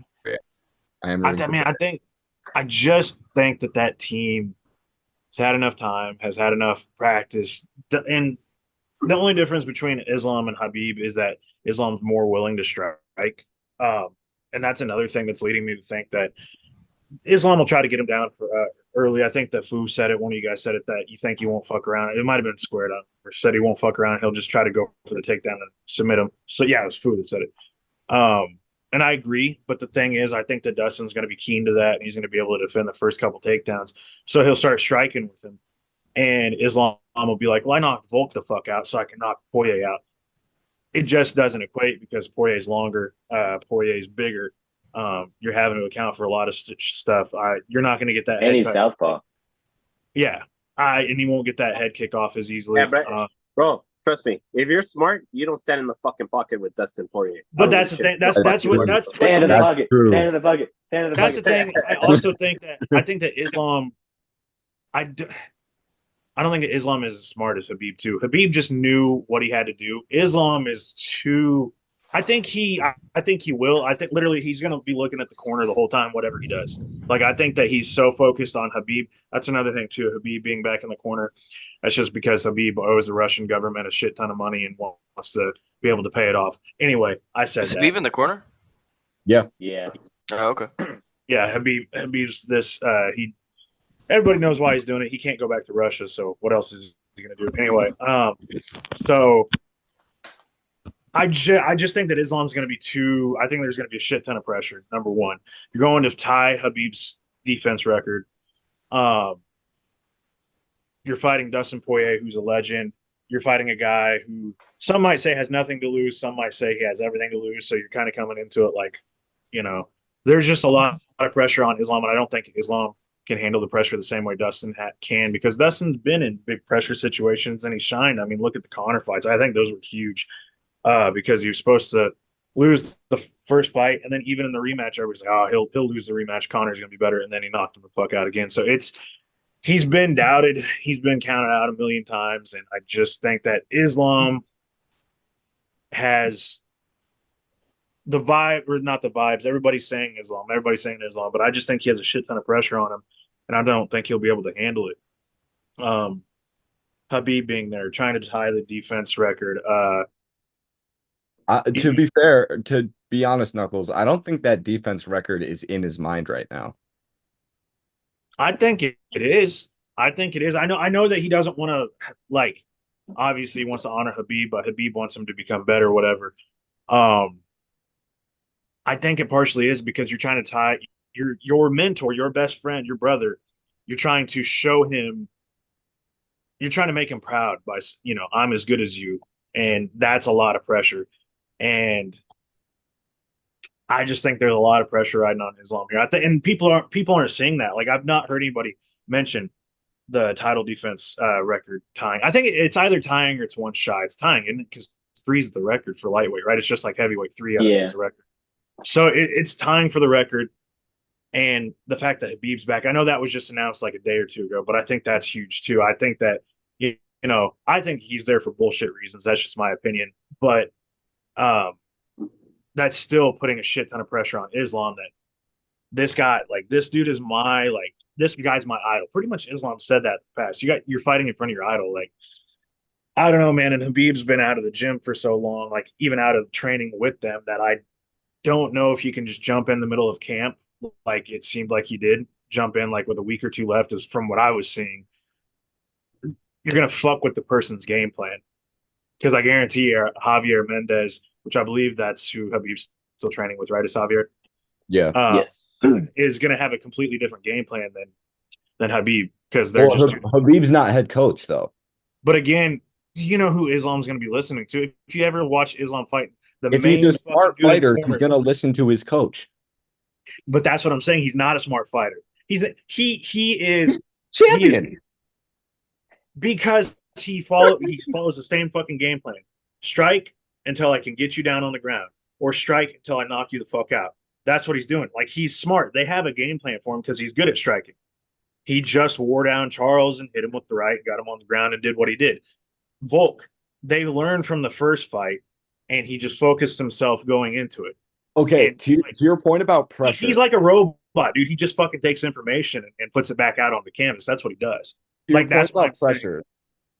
Do you think that there was pressure in the first Volk fight, or the title fight versus Charles Oliveira, or even the second fight versus Volkanovski? Okay, so the first fight versus Volkanovski, I think that was huge. I think that was huge. The Charles fight, I just think he knew how he could beat him because he sees the path there. I don't think that was as high pressure as the Volk fight. Some people might call me crazy. I think the Volk was way more high pressure because this dude's a little midget coming up to your division and you get the shit beat out of him. So I think that in the second fight, he read everything and he saw where Islam was weak. And um, what was it? So he had the trying to think Volk. So Volk lost to Islam, beat Yair, lost to Islam. Is that what it was? Yeah. Yeah. Okay, so um, I don't know. I don't think that he had as much in the second one because he saw the path to victory. Um, I I I disagree. guarantee he watched. I guarantee he watched that Yair fight, saw like openings and shit. And again, he Well, he opened. went off of his last fight where he was landing a lot of the head kicks. Like Right, that's what it Volk was was. Yeah, he barely was landing, blocking him. but Volk was just dodging him. I mean, that's the thing is that shit over the I think it's the right hand of Volk. That's where he's weak to. But um, sorry, I started fucking having a train of thought and I lost it. I don't want to keep holding you guys up. I don't know. I just don't think there's. I think this is a lot higher pressure situation just because you're fighting an actual lightweight. You're trying to tie the defense record. You're fighting in front of Habib. Um, I mean, and you're fighting. he was fighting in front of Habib for his title shot, and he submitted Oliveira in 2 rounds.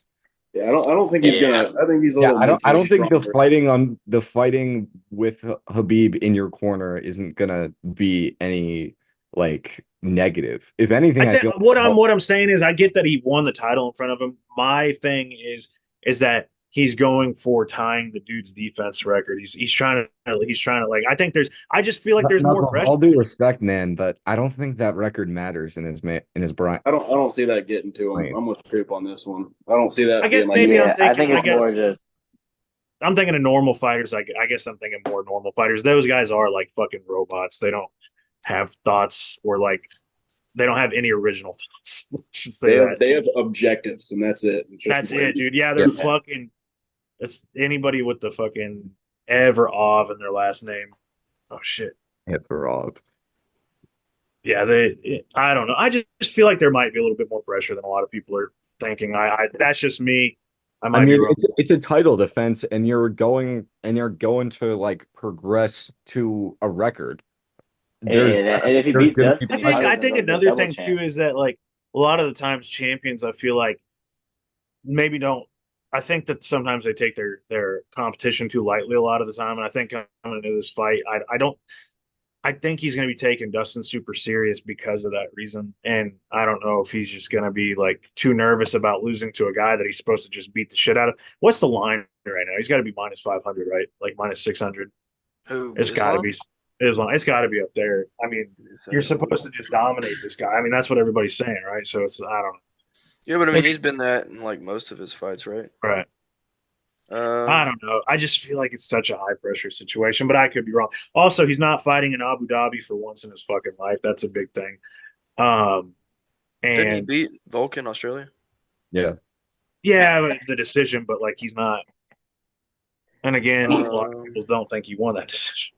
But uh, He's minus 640. I think 48-47 was the right call. 49-46 was egregious. yeah, 48-47 is like either way for me would have been fine. But no, I think it's going to be interesting. Again, they're in Newark, New Jersey, of all places. I think that's just the most random. Like that was one of the most random locations because Newark's Yeah. big. I think Newark's big for them. Like Newark's did favors for them in the past. That's why they go back there.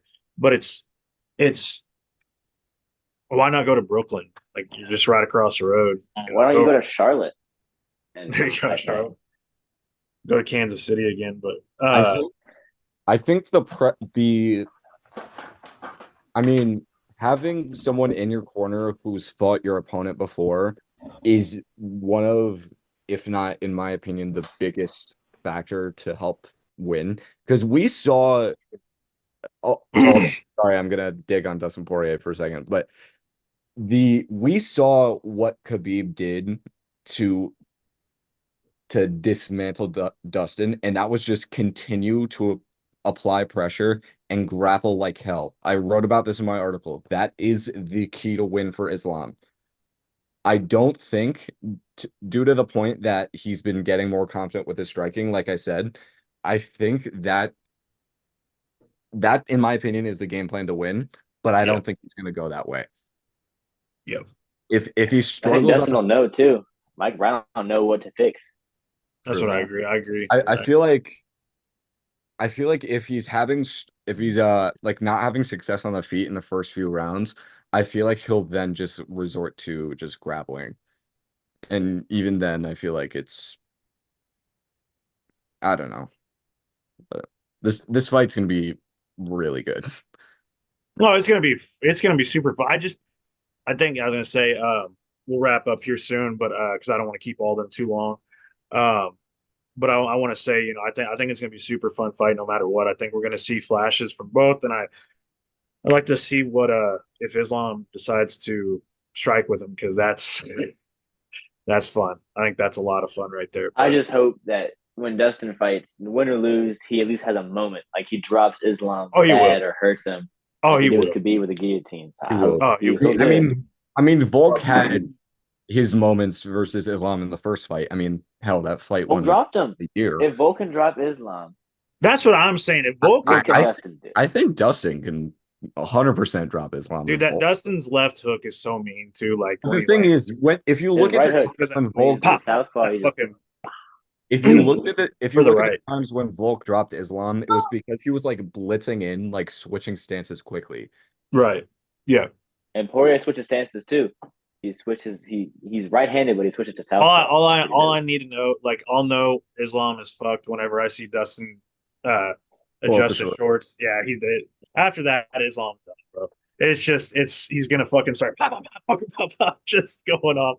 But anyway, I think we're gonna wrap this one up, everybody. We appreciate everybody tuning in. We just kind of want to keep this one streamlined. We had a special guest on this one, and obviously, we weren't really drinking tonight, so just kind of keeping it chillaxed for this one. But we appreciate everybody tuning in. I'm gonna go ahead and go through these comments real quick, and then we'll get Alden out of here.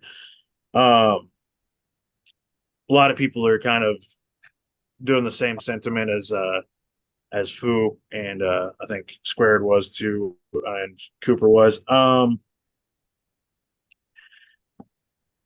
MMA Alien said Cooper talking off screen is like Zordon for some reason. I don't remember who Zordon is, but what is that from Superman? Power Rangers. Power Rangers. My bad, bro. My bad. I think Coop's kind of like Jamie. He's like our Jamie, but or our whatever Theo's dude is.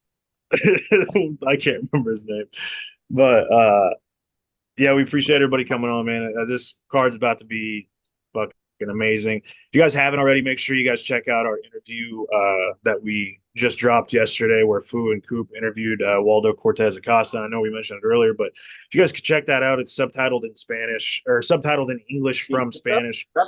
So if you're a Spanish speaking viewer, that one is especially for you guys. But for real, any of you guys that don't mind reading subtitles, it was it was an awesome interview. I watched it yesterday. Really great interview.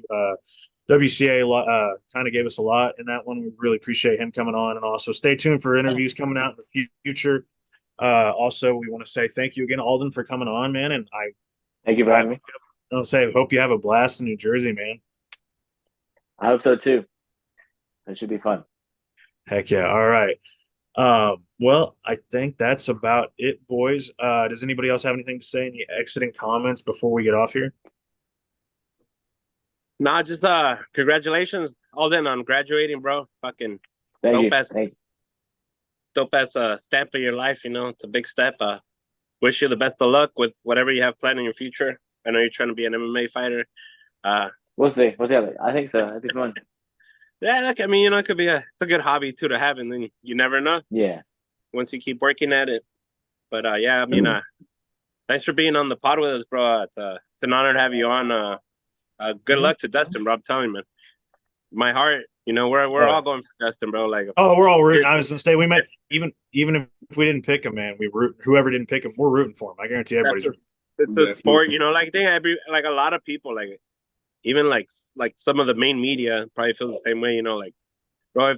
It seems very much focused on him this week, and him and Khabib rather than Islam, because he has his own like floral shorts. So I think they'll also with that, I think that those look very cool. I think Islam might get his own, or they probably asked Islam, and he was probably like, "I don't care." Like he's the type of guy that I feel like would be like, "Brother, just give me championship shorts, brother." He probably just wants them straight black. Just doesn't even care to have the name on it. Just straight black. Now he's gonna come out wearing the Russian flag. The thing is, like, Dagestan like a big fan of Russia. What'd you say, Alden? Sorry. Dagestan and Russia have been like beefing for a while, though. Yeah. They're because they never have the Russian flag with them. He'll come out with a little crescent moon on him or something, maybe. Hey, Knuckles is beefing with them too. I mean, he's probably going to come out with Kadyrov on his fucking shorts next. That's probably what's going to happen. I mean, they're buds, that would right? be hilarious. But anyway, don't forget the Ultimate Fighter starts. Ultimate Fighter start. Oh yeah, I forgot about that. It's coming up. Yeah, guys. Valentina. And Valentina Alexa Grasso versus Valentina Shevchenko. It's probably going to be good. Tune in. We'll probably do something on that coming up. Maybe might do some watch alongs or something. Yeah, I mean, the premiere. We could do a premiere episode. But yeah, keep an eye out for that. So we know as fight fans, we were looking. It's like crack for us, you know. As soon as we get a little bit of action, dude, I need that Contender Series bad. I need Contender Series back so bad right now. We're like regional. Like I state this so much every episode. If you have regional MMA in your area, you need to go check it out. LFA does a lot of shows throughout the U.S.